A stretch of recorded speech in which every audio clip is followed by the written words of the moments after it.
जय श्री केदारनाथ। गेल्या व्हिडिओमध्ये मी तुम्हाला सांगितलं होतं की मुंबई ते दिल्ली आणि दिल्ली ते केदारनाथ हा प्रवास कसा असला पाहिजे आणि त्यामध्ये कुठे कुठे तुम्ही स्टे घेतला पाहिजे, मुक्काम केला पाहिजे, याबद्दल इत्यंभूत माहिती देणारा तो व्हिडिओ होता। ज्यांनी हा व्हिडिओ पाहिला नसेल त्यांच्यासाठी मी त्या व्हिडिओची लिंक मी बायोमध्ये देत आहे। त्या व्हिडिओला आपण प्रचंड प्रतिसाद दिला, त्याबद्दल मनपूर्वक धन्यवाद। आणि आजचा हा व्हिडिओ जो आहे तो म्हणजे सोनप्रयाग ते गौरीकुंड आणि गौरीकुंड ते केदारनाथ आणि केदारनाथ ते पुन्हा गौरीकुंड आणि गौरीकुंड ते सोनप्रयाग हा प्रवास कसा असला पाहिजे, त्या प्रवासादरम्यान काय काळजी घेतली पाहिजे या संबंधीची इत्यंभूत माहिती देणारा हा व्हिडिओ आहे।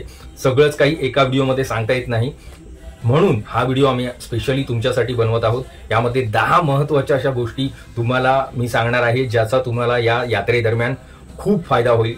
खूप महत्त्वाचा व्हिडिओ आहे, तेव्हा कुठेही स्किप करू नका, स्टार्ट टू एंड बघा। आणि आमचं चॅनल जर सबस्क्राइब केलं नसेल तर नक्की सबस्क्राइब करा। अशाच नवनवीन माहिती आम्ही तुम्हाला या आमच्या चॅनल द्वारे देत राहू, ज्याचं नाव आहे मिशन भारत भ्रमण। जय श्री केदारनाथ। आता जास्त वेळ न दवडता आपण थेट व्हिडिओला सुरुवात करूया। नमस्कार, श्री सद्गुरु कृपा ट्रॅव्हलर्स कंपनीचा मी सहसंचालक आणि मिशन भारत भ्रमण या फेसबुक ट्रॅव्हल प्लॅटफॉर्मचा संस्थापक शशिकांत जनार्दन खांडेकर आपणा सर्वांचं मी मनपूर्वक स्वागत करतो। तुम्हाला माहितच असेल केदारनाथ बाबांचा शीतकालीन मुक्काम हा उखीमठला असतो आणि येत्या 6 तारखेला बाबा आपल्या पालखीतून केदारनाथ धामच्या दिशेने प्रवासाला सुरुवात करतील। आणि हा जो प्रवास आहे तो शासकीय इतमामात होतो, म्हणजेच आपल्या भारतीय सैन्याचे जवान बँड वादनाच्या गजरामध्ये बाबांच्या पालखीला घेऊन केदारनाथ धामच्या दिशेने पायी निघतात। उखीमठ ते गुप्तकाशी हा प्रवास जो आहे त्यांचा तो 6 तारखेला सुरू होईल आणि पहिला जो मुक्काम असेल बाबांचा तो गुप्तकाशीला असेल। त्यानंतर 7 तारखेला गुप्तकाशी ते फाटा असा प्रवास करतील आणि फाट्याला 7 तारखेला त्यांचा मुक्काम असेल।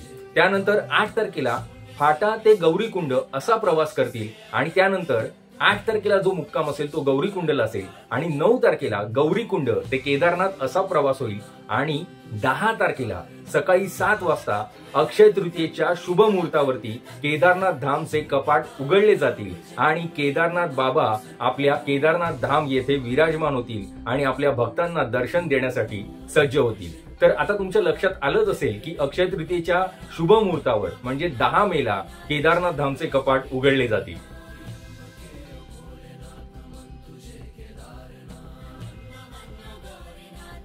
सर्वात महत्त्वाचा दिवस म्हणजे ज्या दिवशी तुम्ही केदारनाथ धामच्या दिशेने प्रवास सुरू करणार आहात।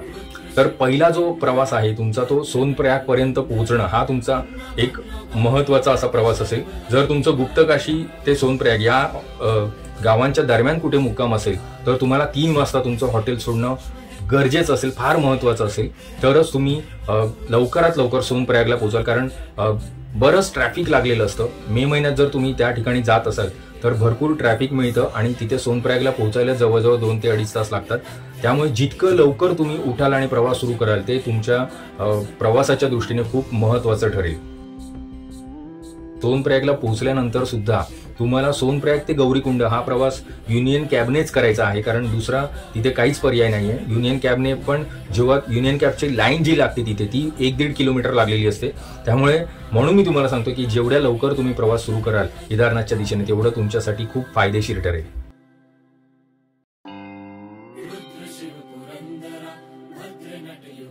गौरीकुंडला पोहोचल्यानंतर पुढचा जो प्रवास आहे तो कसा करायचा हा सर्वस्वी तुमचा निर्णय असेल। एक तर तुम्ही ट्रेक करून प्रवास करू शकता, पिट्टूवरून करू शकता, डोलीने करू शकता, घोड्यावरून करू शकता किंवा खेचरावरून करू शकता। डोली, पिट्टू याचा प्रीपेड काउंटर तिथे गौरीकुंडला सुरुवातीलाच आहे, तिथे जाऊन तुम्ही ते बुक करू शकता। आणि ज्यांना शक्य नाहीये चालणं तर त्यांनी डोली किंवा पिट्टू सुद्धा बुक करू शकता। डोली हा जो ऑप्शन आहे तो 90-95 kg त्यापेक्षा जास्त वजन असेल त्यांच्यासाठी हा ऑप्शन खूप महत्त्वाचा आहे, पण लिमिटेड आहे, कारण डोली हे 4 जण वाहून नेतात एका माणसाला आणि पिट्टू जो आहे तो एक माणसाच्या पाठीवरती आपण बसतो आणि तो आपल्याला वाहून घेऊन जातो केदारनाथ पर्यंत, असा हा पिट्टू असतो। आणि तिसरा जो ऑप्शन आहे तो घोडा आणि खेचर हा आहे, पण घोडा आणि खेचर यातला फरक तुम्हाला कळला पाहिजे, कारण म्हणजे गाढवाच्या जातीशी मिळतं जुळतं असा जो असतो तो खेचर असतो आणि घोडा हा उंच धिप्पाड आणि मजबूत असतो प्रवासासाठी। तर हा फरक तुम्हाला कळला तर तुम्ही चांगल्या प्रकारे प्रवास करू शकता. आणि घोडा तुम्हाला जर बुक करायचा असेल तर गौरीकुंड पासून पुढे 5-10 मिनिटं चालल्यानंतर तिथे घोड्यांचा अख्खा तबेला आहे आणि तिथेच प्रीपेड काउंटर आहे. तिथे तुम्ही घोडा किंवा खेचर बुक करू शकता आणि तुमचा पुढला प्रवास तुम्ही सुरू करू शकता. मी तुम्हाला हेलिकॉप्टरचं बुकिंग 100% करून देऊ शकतो असं म्हणणारे बरेच जण तुम्हाला भेटतील. फेसबुकवरती, व्हॉट्सअपद्वारे सगळीकडून तुम्हाला अशा प्रकारची प्रलोभनं देण्यात येतील. पण अशा प्रलोभनांना बळी पडू नका, कारण IRCTC हीच एक अधिकृत अशी वेबसाईट आहे, त्यावरती हेलिकॉप्टरचं बुकिंग होतं. पण हे बुकिंग करण्यापूर्वी आपण जाणून घेऊया की हेलिकॉप्टरचं उड्डाण कोणत्या कोणत्या ठिकाणावरून होतं. तर हेलिकॉप्टरचं उड्डाण हे 3 ठिकाणावरून होतं. 3 हेलिपॅड आहेत, फाटा, शेरसी आणि गुप्तकाशी. तर अशा 3 हेलिपॅडवरून उड्डाण होतं केदारनाथसाठी.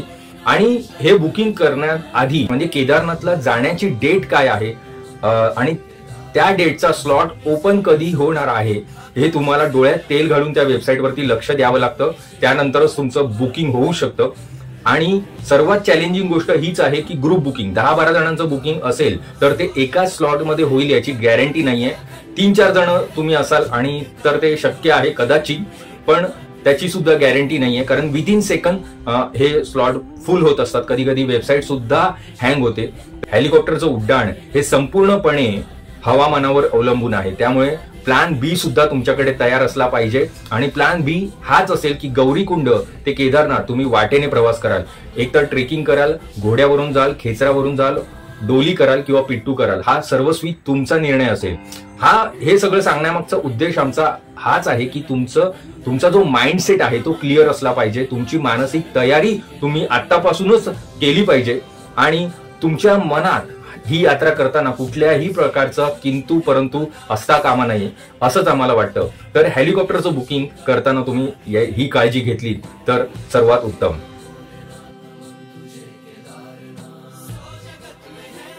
या प्रवासादरम्यान तुम्हाला नाश्ता, चहा, जेवणाची उत्तम सोय आहे. दोन्ही बाजूला बरेच ढाबे तुम्हाला या प्रवासादरम्यान दिसतील आणि त्या ढाब्यांवरती तुम्ही पराठा, दाल चावल आणि मॅगी हे खाऊ शकता. यापेक्षा वेगळी व्हेरायटीची अपेक्षा करू नका, कारण तिथे हेच मिळतं आणि हेच तुम्हाला खावं लागेल. फक्त याचे दर जरा जास्त असतात, कारण त्यांना तिथपर्यंत हे पदार्थ नेण्यासाठी जी वाहतूक करावी लागते, त्यामुळे त्यांचे दर हे वाढलेले असतात. एक पराठा 100 रुपये असू शकतो, पाण्याची बॉटल 50 ते 60 रुपये असू शकते आणि 200 ml ची कोल्ड्रिंकची बॉटल ही सुद्धा 50-60 रुपयापर्यंत असू शकते. तर तुमच्या मनात कुठलाही किंतु परंतु असता कामा नाही, यासाठी मी ही गोष्ट सांगतो आहे. तर आपण याकडे दुर्लक्ष करून आणि आपल्या पोटाला आधार म्हणून खाऊन आपण ही यात्रा अशीच चालू ठेवली पाहिजे असं मला वाटतं. यात्रा रजिस्ट्रेशन हे फार महत्वाचं आहे. मग तुम्ही एकधाम यात्रा करत असाल, दोधाम यात्रा करत असाल किंवा 4 धाम यात्रा करत असाल, या वेबसाईटवरती जाऊन म्हणजे GMVMच्या वेबसाईटवरती जाऊन तुम्हाला संपूर्ण डिटेल्स तुमचे भरावे लागतात. किती दिवस तुम्ही यात्रा करणार आहात ते तुम्हाला तिथे मेन्शन करावं लागतं. त्यानंतर तुमचा जो फॉर्म असेल त्याची प्रिंटआउट काढून तुमच्या सोबत ठेवू शकता किंवा त्याची PDF फाईल तुम्ही तुमच्या मोबाईलमध्ये ठेवू शकता.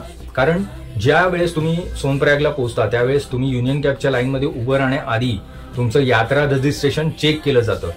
ज्या ज्या ठिकाणी तुम्हाला यात्रा रजिस्ट्रेशन विचारतील तिथे तुम्हाला ते दाखवावं लागेल. म्हणून यात्रा रजिस्ट्रेशन फार महत्वाचं आहे.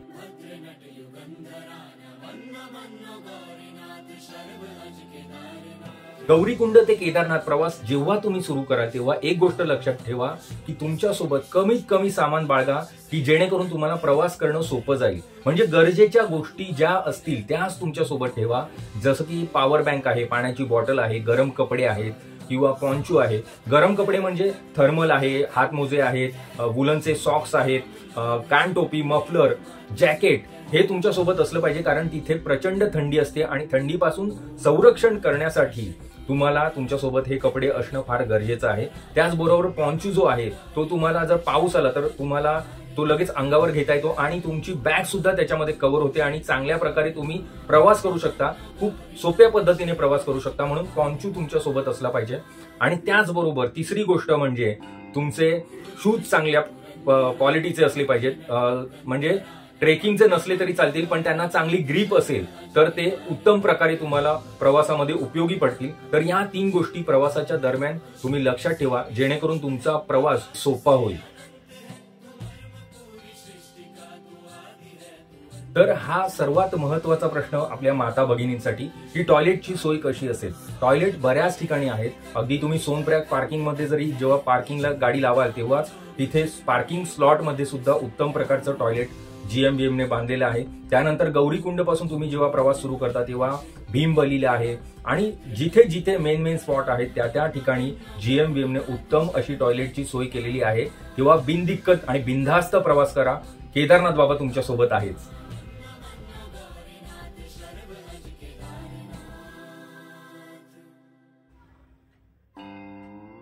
तुम्ही गौरीकुंड ते भीमबलीपर्यंतचा जो प्रवास आहे तो अगदी व्यवस्थित करा. म्हणजे तिथे काहीच अडचण नाहीये तशी बघायला गेले तर. पण भीमबली क्रॉस केल्यानंतर म्हणजे मंदाकिनी नदी क्रॉस केल्यानंतर जी खडी चढाई लागते म्हणजे नाकासमोरची चढाई आहे त्या चढाईला सुरुवात केल्यानंतर तुम्हाला जाणवू लागतं की ऑक्सिजन लेवल कमी होत चाललेली आहे. तर अशा वेळी 5 पावलं चाला, मनात 1 2 3 4 5 म्हणा आणि परत एकदा 5 पावलं चाला, परत थांबा, परत 5 पावलं चाला. असं करत करतच तुम्ही हा प्रवास करा. सावकाश प्रवास करा. म्हणूनच मी तुम्हाला मगाशी तेच सांगितलं की जेवढ्या लवकर प्रवास कराल तेवढं तुमच्यासाठी बरं आहे. वेळ लागला तरी चालेल पण कुठेही घाई गडबड करू नका. एकदाच लवकर चालूया आणि हा ट्रेक संपवून टाकूया असं करू नका. जेवढा जोर माराल म्हणजे जेवढा जोर लावाल तेवढी तुमची एनर्जी डाऊन होईल आणि तिथे ऑक्सिजन लेवल कमी असल्यामुळे मग जास्त धाप लागू लागते, डोकं गरगरू लागतं. तर असं होऊ नये म्हणून तुमच्या काळजीपोटी मी हे तुम्हाला सांगतो आहे की जेवढा सावकाश प्रवास कराल तेवढं तुमच्या आरोग्याच्या दृष्टीने आणि प्रवासाच्या दृष्टीने फायदेशीर ठरेल.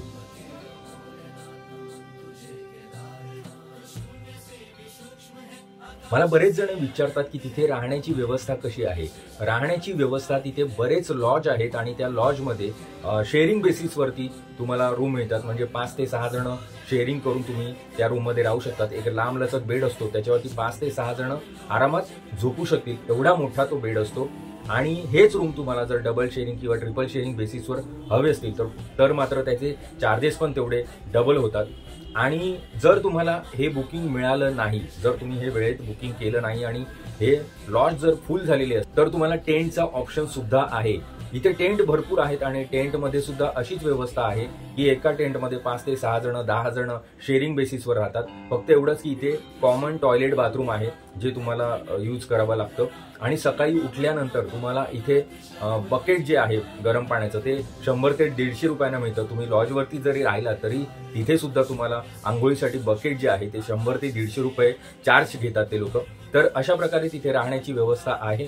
आणि म्हणजे तुमचा माइंडसेट क्लिअर करून जा की आपल्याला फक्त तिथे जाऊन केदारनाथ बाबांचं दर्शन घ्यायचं आहे आणि एक रात्र फक्त आपल्याला मुक्काम करून पुन्हा एकदा परतीच्या प्रवासाला लागायचं आहे. अशा प्रकारे असा माइंडसेट जर तुम्ही तयार करून गेलात तर नक्कीच ही यात्रा तुमची सुफळ संपूर्ण होईल.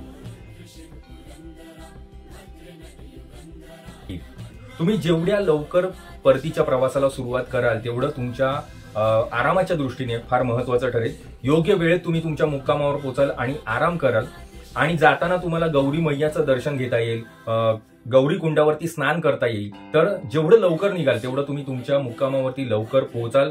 आणि येताना जर तुम्हाला असं वाटलं की आपण चालत जाऊ शकतो कारण उतार आहे तर तसं सुद्धा बरेच लोक करतात की जाताना घोडा, पिट्टू किंवा डोली या माध्यमातून जातात आणि येताना मात्र मस्त ट्रेक करत येतात.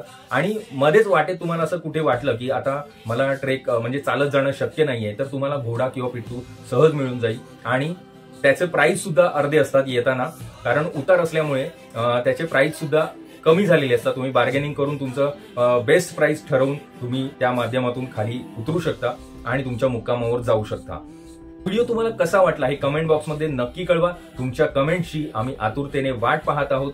आणि तुर्तास हा व्हिडिओ आपण इथेच थांबवूया. आपण पुन्हा भेटूया अशाच नवनवीन माहितीसोबत, नवनवीन ठिकाणांसोबत. तोपर्यंत लो बसावा.